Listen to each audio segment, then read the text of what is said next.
मेरी बात समझने की कोशिश। तो नहीं हो गए हो? निकलो तुम मेरे कमरे में से। तुम्हें समझ क्यों नहीं आ रहा? बहुत गैरतमंद इंसान है। भाई से दोबारा राब्ता तुम्हारी पूरी जिंदगी को बर्बाद करके रख देगा। तुम ये मेरी बात लिख लो। आयला को उसी वक्त डाइवोर्स दे देगा। मैं जानता हूँ तुम बिल्कुल सही कह रही हो। शादी ने मुझे अपने बेटे के ही नजरों में मुजरिम बना दिया। अपनी औलाद को रखने की इजाजत नहीं दी। लेकिन तुम ये बात मान क्यों नहीं लेती कि तुम अब भी मुझसे मोहब्बत करती हो? तुम पागल तो मेरे शौहर ने मुझे जिंदगी की सारी आसाइशें दी हैं। तुम्हारा काम तो और आसान हो जाएगा। तुम अपनी जिंदगी खराब कर। इतनी ज़्यादा मजबूर है कि वो अपनी मजबूरियों का हाल अपनी भतीजी को सुना रही होगी कि उसके शौहर ने उसे सब कुछ दिया मगर ऑन को रखने की इजाज़त नहीं दी।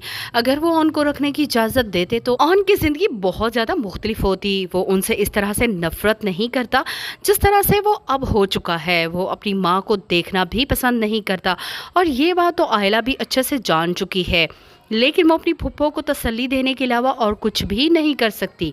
इस बार तो रमला ने जैसे ठान ही ली है कि ऑन और आयला को अलग करके ही रहेगी। जोया इनकी चालें समझ चुकी है, बहन को समझाने की कोशिश कर रही है कि तुम्हारा और एहतशाम का राब्ता किसी न किसी बड़ी मुसीबत को दावत ज़रूर देने वाला है। रमला अपनी तरफ से एहतशाम को यकीन दिला देगी कि जैसे ही ऑन उसे और आयला को एक साथ देखेगा तो वो फ़ौरन ही उसे डिवोर्स दे देगा और एहतशाम को इस बात का यकीन हो चुका है। इसीलिए वो आयला के कमरे में जाएगा उसे ये समझाने के लिए कि वो ऑन से डिवोर्स लेकर उससे शादी कर ले।